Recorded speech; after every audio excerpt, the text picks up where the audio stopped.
22 avril 2015 à Bastia. Notre première étape est le couvent Saint-Antoine. Construit au XVIe siècle et réquisitionné par le gouvernement fin XIXe siècle, les moines ne l'ont récupéré qu'en 1920. Il est le dernier couvent capucin habité en Corse, et c'est là que nous avons rencontré notre première communauté capucine. Après un très bon accueil, nous avons été présentés au Père supérieur, qui nous a donné son autorisation pour le tournage et nous a invités à visiter les lieux. Le Père supérieur est chargé de différentes tâches comparées à un frère normal. Il se charge de mariage, d'enterrement, il remplit la fonction d'exorciste et s'occupe du bien-être des moines venant au couvent. En effet, des moines capucins changent assez fréquemment de couvent.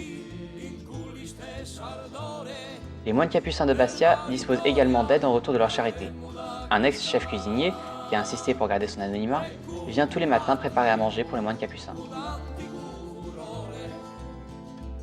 Un fait qui nous a beaucoup surpris, le couvent dispose d'un site de diffusion radio. La chaîne de radio Salve Regina diffuse des musiques religieuses, des interviews et des sermons bibliques depuis 1992.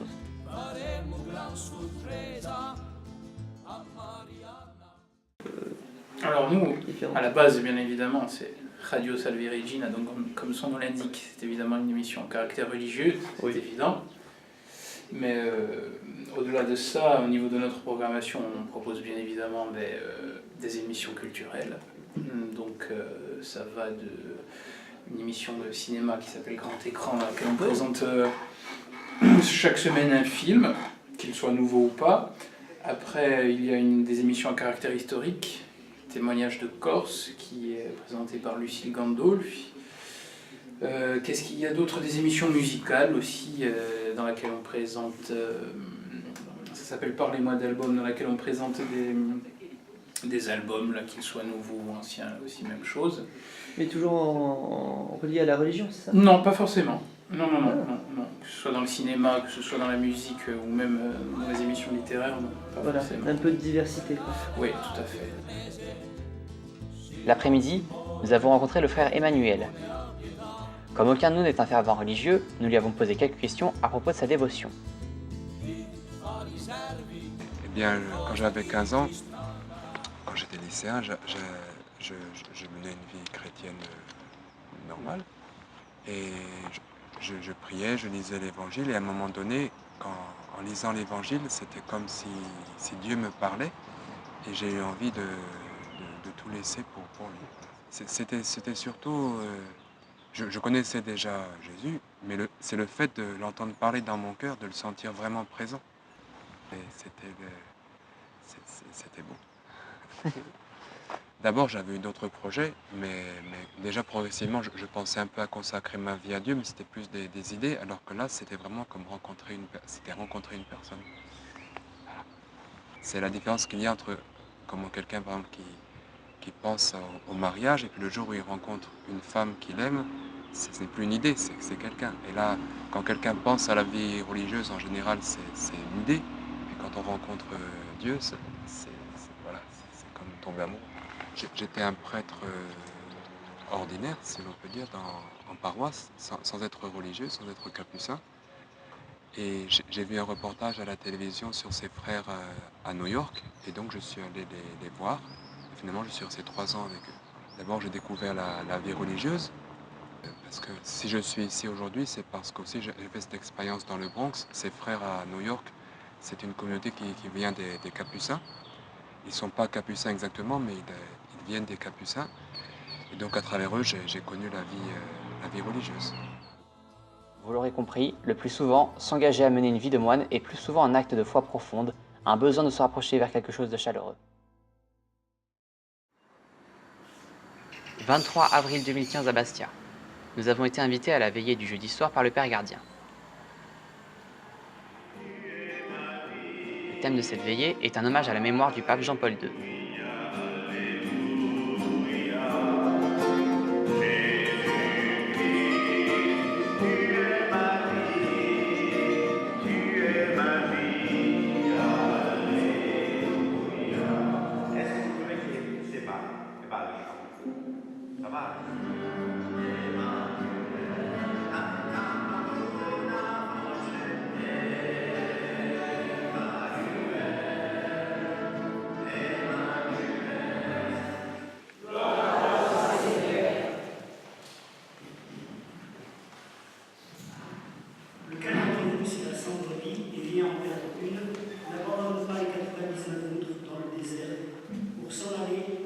après celle qui est perdue, jusqu'à ce qu'il ait retrouvé. Et quand il l'a retrouvé, il la met toute joyeuse sur ses épaules, et de retour chez lui, il rassemble amis et voisins et leur dit: réjouissez-vous avec moi, car je l'ai retrouvé ma brebis qui était perdue. Il a, à la lumière de la tradition interprétée avec autorité par le Concile Vatican II, il a réformé le code de droit canon occidental et oriental. Il a créé de nouvelles institutions et il a réordonné la curie romaine.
Ce soir-là, une relique de Jean-Paul II fut apportée. Il s'agissait du tissu sur lequel était imbibé le sang du pape. «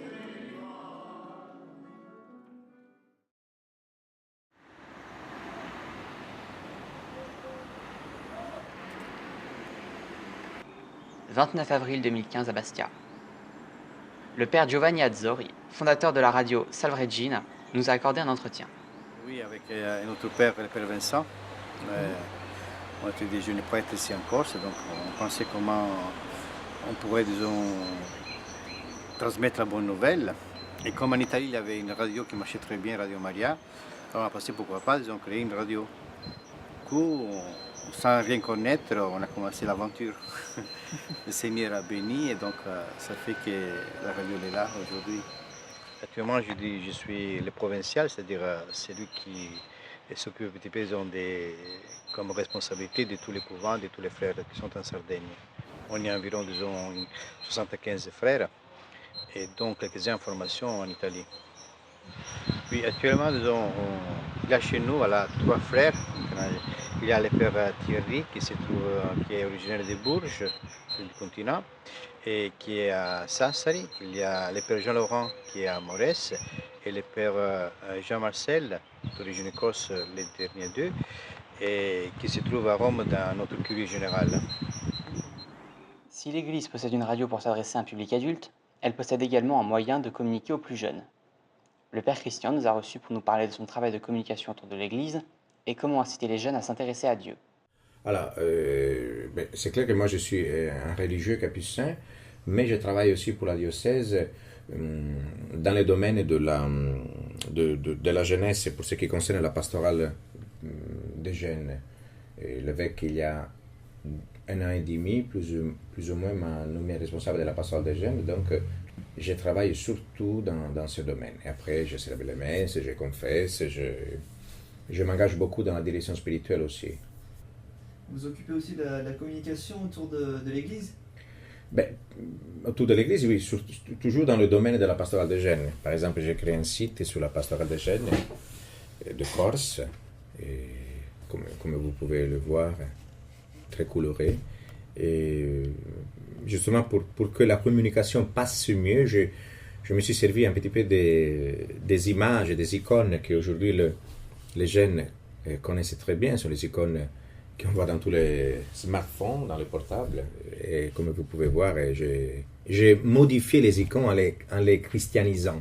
Le symbole du téléphone, pour appeler, j'ai mis appel en prêtre, le bon réseau, le fruit du péché, une pomme. Pour la pomme. Il y a plein de vidéos qui racontent aussi l'histoire des personnes qui sont passées de la mort à la vie en rencontrant Jésus. Des témoignages très beaux, très, très forts. Par exemple, Laurent, un ancien toxicomane, qui rencontre Jésus et sa vie change complètement.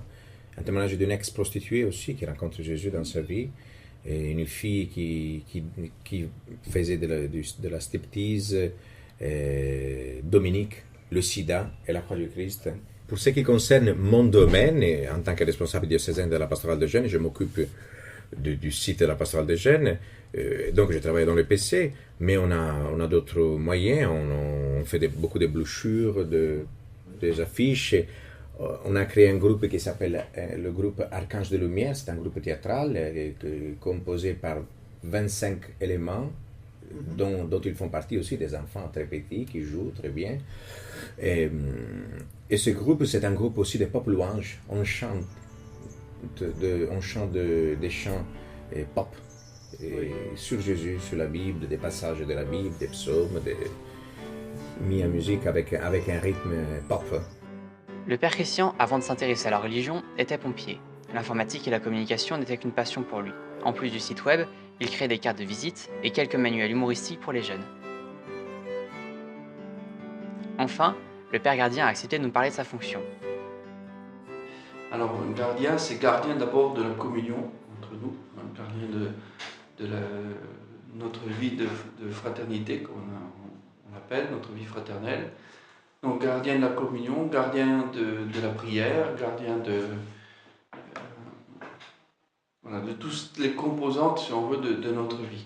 Donc, c'est celui qui anime, on pourrait dire, la communauté à travers donc, les temps de prière dans la journée, à travers les moments aussi de rencontres fraternelles qu'on a entre nous, à travers l'emploi du temps, etc. Donc, à travers les responsabilités aussi. Donc, s'il y a quelque chose à entreprendre dans le couvent, donc, c'est le père gardien donc, qui est responsable, qui donne, qui prend sur lui, donc, en tout cas, la responsabilité des différentes initiatives. Voilà, donc c'est avant tout un rôle de service, c'est pas une autorité dans le sens où, comme on pourrait l'entendre dans le monde. On peut commander les autres. Voilà, non, c'est un service qu'on rend voilà, pour le bien de ses frères, pour la communauté, et pour l'Église, quelque part, à travers notre mission aussi. Nous l'avons également interrogé sur un sujet qui a aussitôt piqué notre curiosité malgré notre scepticisme. Alors, le ministère de l'exorciste, donc c'est une mission dans l'Église qui est confiée à un prêtre par l'évêque. Donc c'est une mission normalement qui relève de l'évêque. Mais comme bien sûr l'évêque a beaucoup d'occupations et tout, donc il délègue un de ses prêtres ou deux de ses prêtres, selon le cas, pour s'occuper donc de personnes qui ont besoin de délivrance. Voilà. Donc c'est pas propre à la Corse, c'est pas quelque chose de spécifique ou de local, mais c'est quelque chose qui rejoint toute l'Église universelle.